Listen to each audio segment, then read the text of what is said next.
Hello, good morning, good afternoon, good evening, wherever or whenever you might be listening to this podcast. My name is Arise Michael Godfrey, and I want to welcome you specially to this very beautiful podcast, all right, Life in University. And in the last 4 weeks, I've been sharing about Life University is a gift, all right. In our discourse, we began our discussion around this concept of Life University being a gift, right? We started it from, the gift of solving problems and creating solutions. I did mention that immediately you walk into the university space, the first handshake you get, all right, is a gift.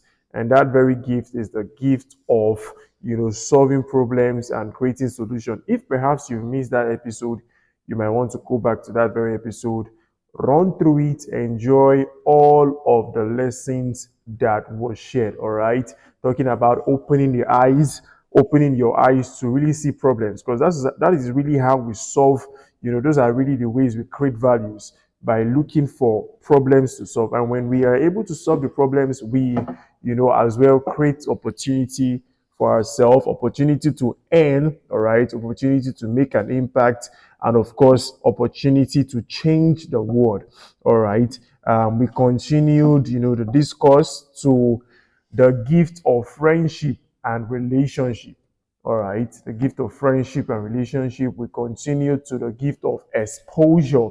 And lastly, we are now talking about the gift of discipline. All right, and in the last section, I spent some time to introduce us to the concept of discipline. All right, generally from the views of different professionals from different walks of life. All right, from the medical practitioner, the engineers, all right, the military personnel, and all walks, all professionals, who are engrossed with different activity in different walks of life. And lastly, I then gave us, the perspective of discipline, all right, or the concept of discipline from the perspective of a student. And I did define discipline as the consistent and intentional practice of behaviors, all right, and habits that support academic success, personal growth, and overall well-being. All right, I'll take that very slowly again so we just understand. All right, that discipline is really the consistent and intentional practice of behaviors, habits that support academic success, personal growth, and overall well-being. Just to try, a bit to expatiate a little bit on this. I did mention yesterday that if you want to really have an excellent academic performance, there are certain behaviors you must imbibe, all right? If you want to really experience personal growth, there are certain habits you must form over time. All right. If you want to really live an effective life, generally, of which this is the purpose of the podcast, all right, there are certain behaviors you must form, there are certain attitude you must live by, there are certain habits you must learn to form, you must develop, you must cultivate. All right. Without some of these essentials, all right, because that is really what they are. They are essentials. Without these essentials, the pursuit of academic success will be very difficult. The pursuit of personal growth will be very difficult. And overall, the pursuit of effective living will be very, very difficult. All right. I went further by helping us understand that discipline is all about making choices. All right. Making conscious choices. All right. Even when they are challenging or all right, difficult to make. It's all about making choices. And I also noted yesterday that that's the way we actually develop or form our character. We develop our character by our choices we make, the choices we make daily. All right, the summation of our choices over a period of time is what shapes or molds our character. All right, when you find an individual who is perhaps smoking, all right, that individual definitely had a choice to draw the first, usually you have, no one becomes a smoker in a day, all right? So it's actually a process. So he takes his first draw, all right? It changes something about him. Now he has a choice to either stop doing that, all right, or to continue. And now if he continues the next day, and the next day, and the next month, and the next month, and so on, that series of choices that have been made over a period of time firmly establish a character. And once a character is formed, according to behavioral scientists, they help us understand that it will take about 90 days or more, all right, to unlock that very character that have been formed or to form a new character. All right. So it's all about making conscious choices even when they are challenging. All right. And of course, these choices must align to our goals and must align to our value. All right. This includes managing our time effectively, prioritizing our taxes, maintaining focus, all right, respecting yourself and others. We did talk about that yesterday, all right, persevering through obstacles, all right. And I did mention something very important. I said, when we talk about the concept of discipline, most students, dread around this concept. For most students, it's like anybody that has to do with anybody that has something to do with discipline.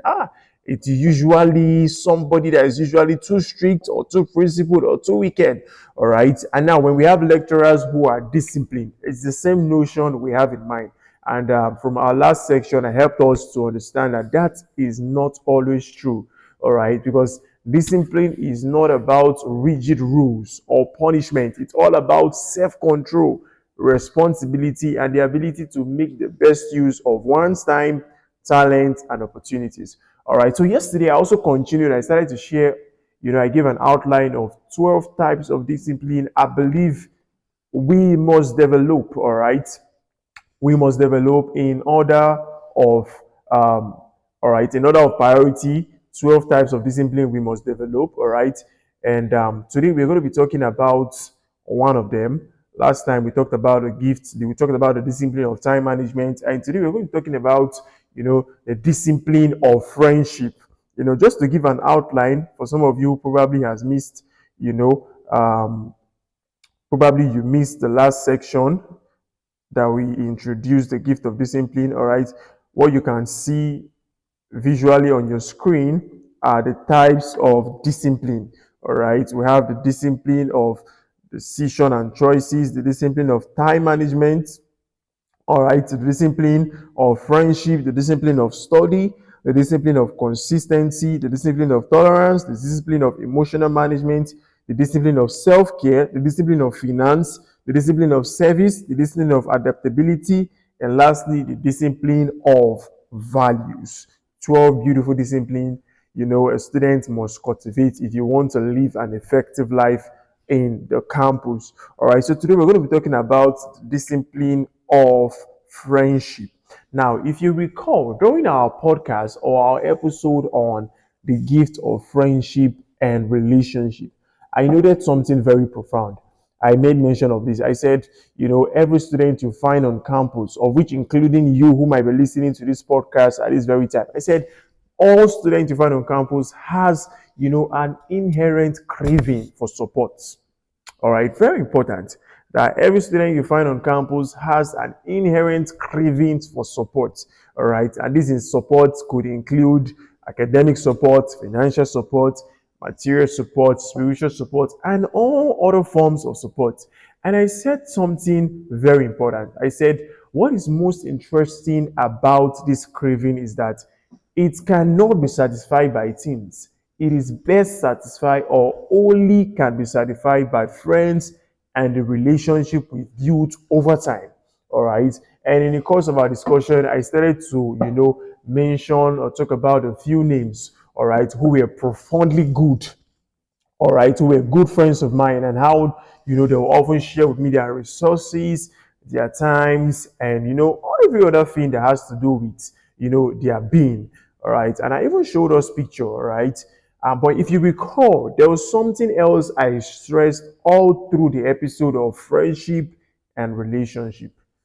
I noted that some friends I had, all right, and if you put us side by side, we had constructing, very, very constructing personality in terms of traits, in terms of temperament, all right. I'm a very outgoing person, very, very extroverted in nature, all right. For temperament, I've always said I had a dominant side of the choleric, and the less dominant side of my temperament is the melancholy, all right. The dominant side seems to be very, very pushy. As a then while I was in university, all right, would always insist on his right, all right, against what others might feel might be right, all right. And this would often cost me, or almost cost me, some of my most valued relationship, until I learned how to manage myself, all right, my personality and my attitude. And until that happened, I couldn't really appreciate the relationship I had with people around me. Just to throw more light on that. Tuesday, my friend, my very good friend of mine, who I shared this picture during the episode on the gift of friendship and relationship, Minister Austin King. All right, so he had his birthday on Tuesday. All right, and I made a Facebook post, and I shared pictures of how we've come from 2018 down to 2025. And I noticed something on the Facebook post. I said, one thing that I'm very sure that led to the growth of our relationship, or one thing that have led to the success of our relationship, it's his ability to oftentimes go beyond what I would often do. All right. Now, Austin King on one side is a phlegmatic, very, very calm, very, very calm. He chooses to do his things the way he wants to do it, that wouldn't affect people. He doesn't want to wrong anybody, and that's the kind of person he is. Teen date, very, very peaceful. Very, very peaceful. In fact, when you see me and you see us thinking, without anybody telling you, feel I'm the more troublesome person. All right. This is just to show you how different we are in personality. And I shared that one of the ingredients that made it work was his ability to really tolerate while we were growing up then. All right. There's certain things I observed about him. There are certain things you observed about me. All right. That weren't really aligning to our values. But over time, my values changed. All right. I was able to embrace the wisdom he would oftentimes share, and I was able to embrace certain characteristics that I found very, very helpful and very, very useful. And in dates, those are some of the relationships I still value even to now. So I want to help you imbibe the discipline of friendship, because I really believe for you to maintain friends, for you to maintain relationship, there's an art to it. There's an art you must master. There are certain principles you must understand. There are certain things you must live by. All right. And I want to share with you just three thoughts. All right. As I help you imbibe the the discipline of friendship. Remember, all we're talking about in this very episode is tied across the discipline, the gift of discipline, being the fourth discipline that the university life gives to every student. All right. If you have your pen, if you have your paper, it's a good time to take some notes. All right. Now, if you want to develop the discipline of friendship, you want to ensure you are able to attract the best kind of friend. You are able not to just attract alone, but you are able to maintain, you are able to sustain, you are able to grow that relationship over time. There are three things you must continually feed your mind on. And the first is the thought that says you need friends. Most people don't realize they need friends. Most people believe, no, no, no, I think I can do my things alone. One time I visited a campus, where we had our academic excellence store. I think that should be 2023. And when I was done with the section, the certain student looked up to me and said, I think I was sharing around friendship, okay, I was sharing around the right relationship. And when I was done, somebody stood up and said, sir, these things you're saying are true, but I have a question. I said, okay, go on. Do we need friends? That was the question. Do we need friends? I said, this question is a very simple one. And of course, I know I will always have one view to this very question. I said to her, you need friends. You're not an island. You can't exist on your own. All right. So that's where the whole conversation begins from. The conversation of developing the right discipline in regards to friendship is it obviously start by recognizing the need for one, recognizing the need for friends. All right. We weren't created to exist in isolation. The political scientists will often say, man is a social animal. And that very quote helps you to understand that man cannot exist on his own. Man cannot do things on its own. In fact, if we should take out the over 8.1 billion people living on the planet of Earth, and we just leave one individual on the Earth, I'm very sure life would be worthless. Life would be meaningless, because the beauty of life is the relationship and the connection we build with other people over time. I strongly believe that there are certain vacuum, all right, there are certain vacuum that we have in our lives There are certain vacuum that we have in ourselves that cannot be filled up by things, that cannot be filled up by anything inanimate. Certain times, certain people will want to say, okay, I really don't need people. What I need is resources. I need money. All right. And now we give you all of the money in the world, and we take all of the people who are existing on the planet of the earth. We take them out and we give you all of the money you want, all of the money you need. There's something I'm very sure will happen. You will definitely find out that that money over time will become useless, because the value of money in itself is not really the value connected to it, or the price or the dollar bill connected to it. What really makes money valuable is the exchange that happens. All right, so I have 1 naira, somebody has $1. The person who has $1 is in need for a service that costs $1. The person who has 1 naira is in need for a service or a product that costs 1 naira. So now this is me with my money, this is with my dollar. My dollar in itself cannot satisfy me, cannot give me what I want. So I need to go down to the market and make an exchange. So who has this service that I'm looking for? Okay, hey, I have this service. Okay, take my $1 and render me that service. Or take my $1 and give me that product I deserve, or that product I want. All right. So what make money beautiful, or what make money valuable in that sense, is that exchange, is the transaction that happens. So we have that vacuum in ourselves. This is really true in everybody. All right. We have that vacuum in ourselves that cannot be filled up by anything else but by relationship. All right. I used to have a mentor who often say, certain people, when they are angered or they are bored, or probably, let's say, they've been angered or they are bored or they are dissatisfied, some of them would love to engage in what we call a shopping spree.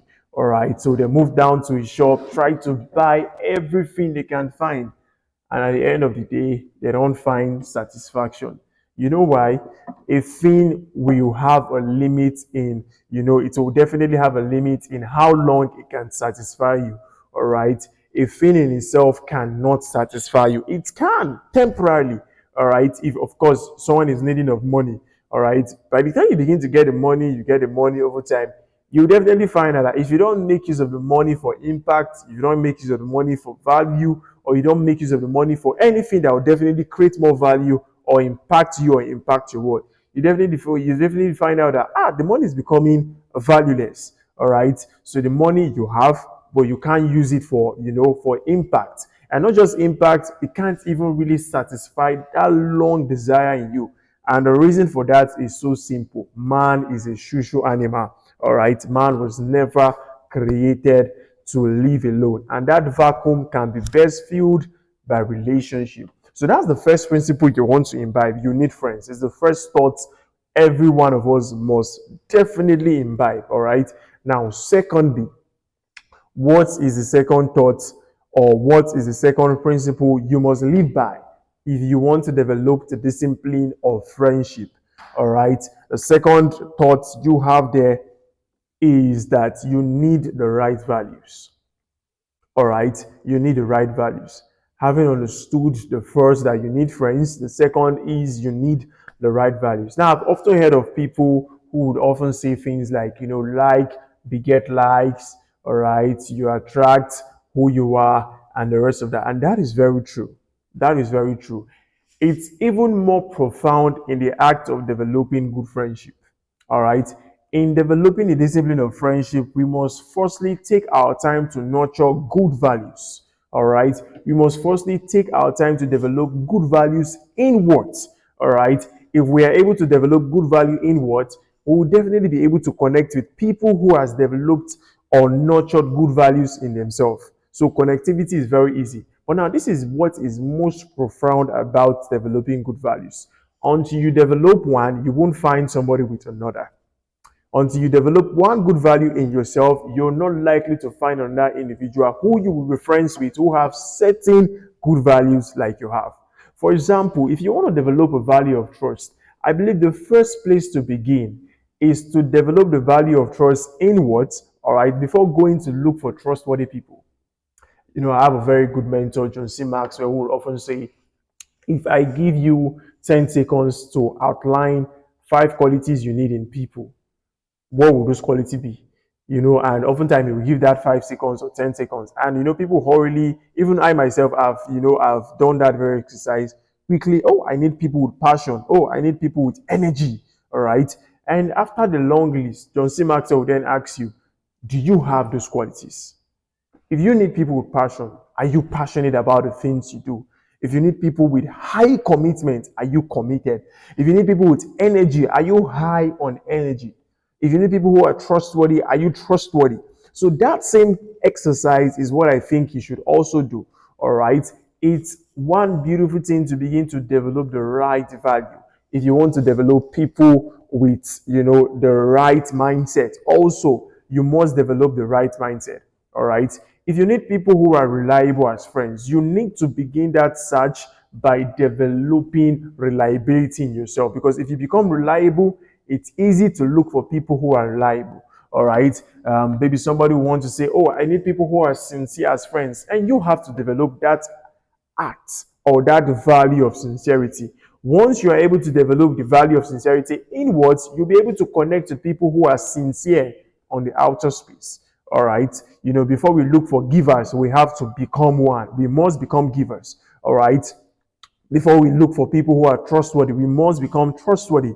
Before we look for people who are reliable, we must become reliable. Before we look for people who are committed, we must become committed. Before we look for people who are, dedicated, who are passionate, all right, we must become dedicated to the things we do. We must become passionate about the things we also do, all right, because developing these right values can go a long way, all right, in bringing incredible people as friends. All right, so whatever value you're currently missing, the first thing you should do, develop the value, and over time, as you strengthen your grip on that value, life begins to bring to you people of same value. So back to that very quote that like begats like, all right, like begats like, and we attract who we are. All right, if you become a person of trust, I'm very sure you will attract people who are trustworthy.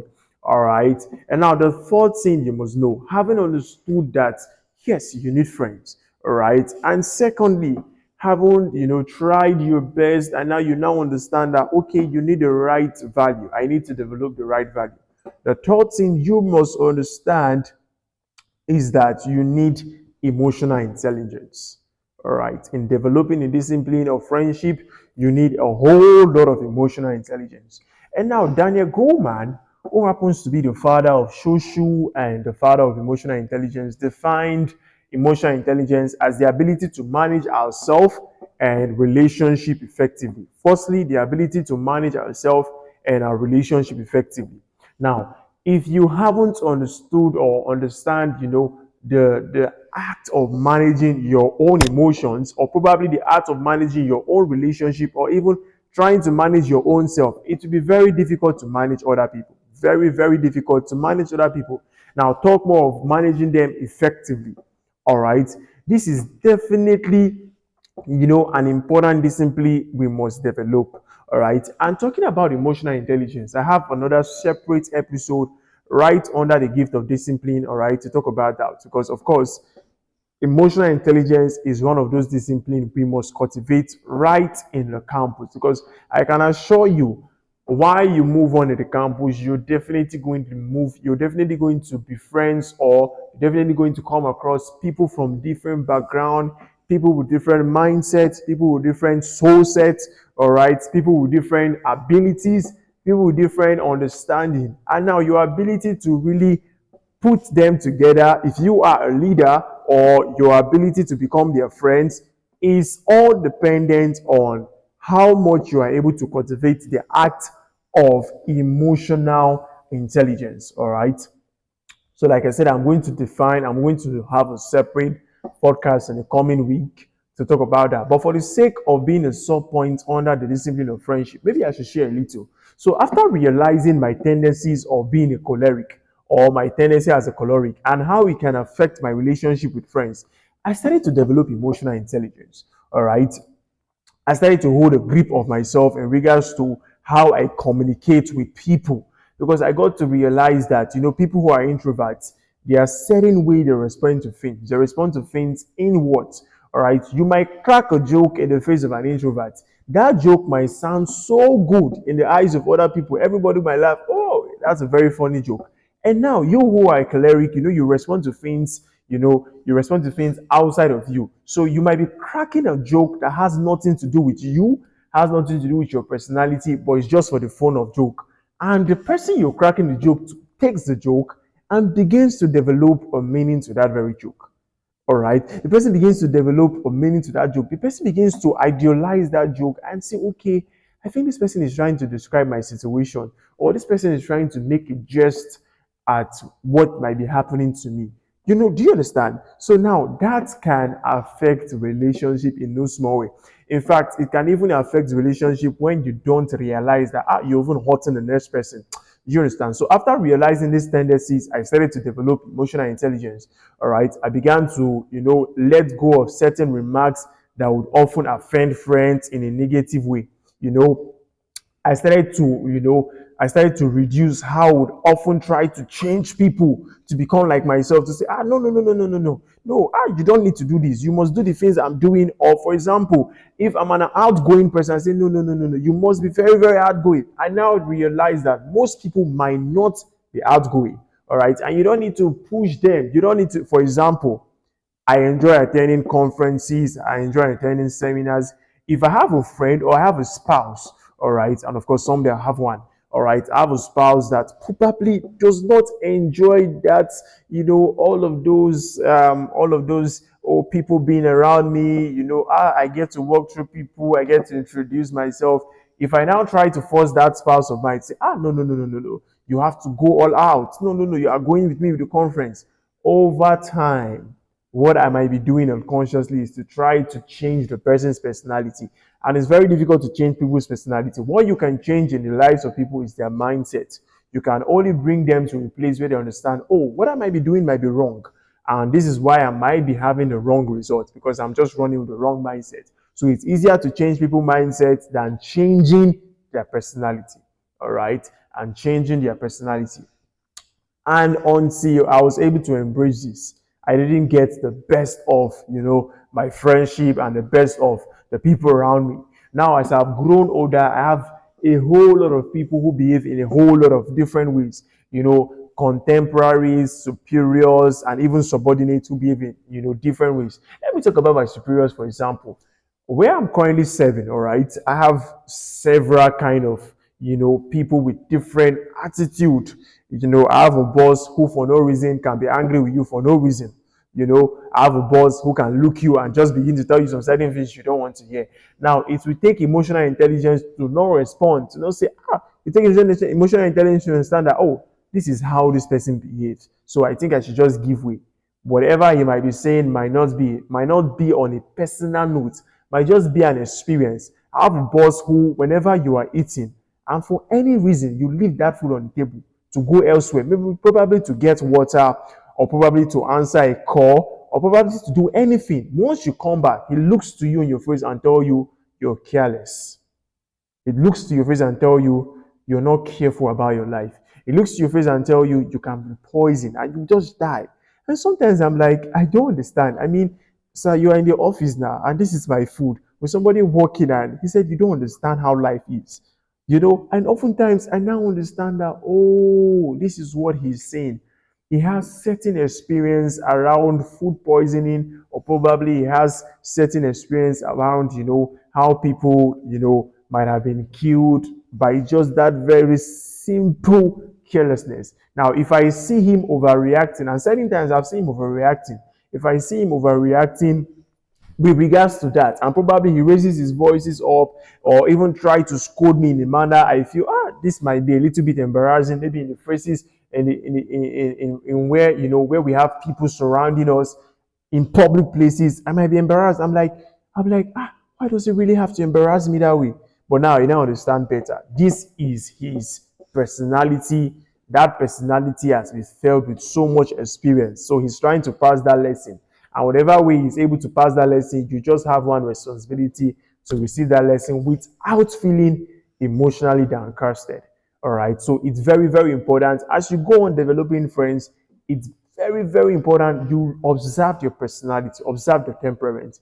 And if you realize that you are the opposite side of the temperament, the best thing to do is to play the emotional game. All right, play the emotional intelligence game around them. But that's really the best way you can have, the best of their time, best of their resources, best of their abilities, and even best of their friendship. All right, so this is all the 3 points I needed to pass across to us.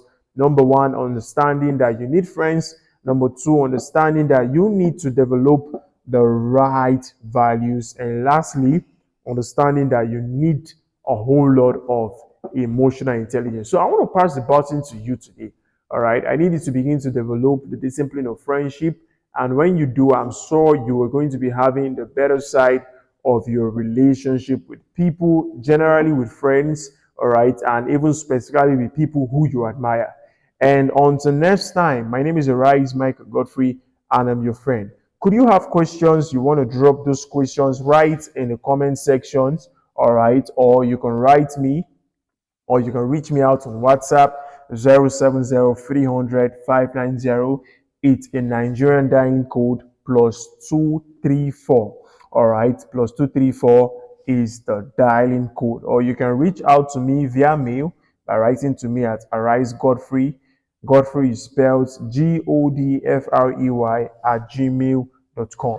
Stay tuned for the next episode, all right, where we're going to be discussing another type of discipline. And until then, my name is Arise Michael Godfrey once more, and I'm a friend. Do have a great day ahead.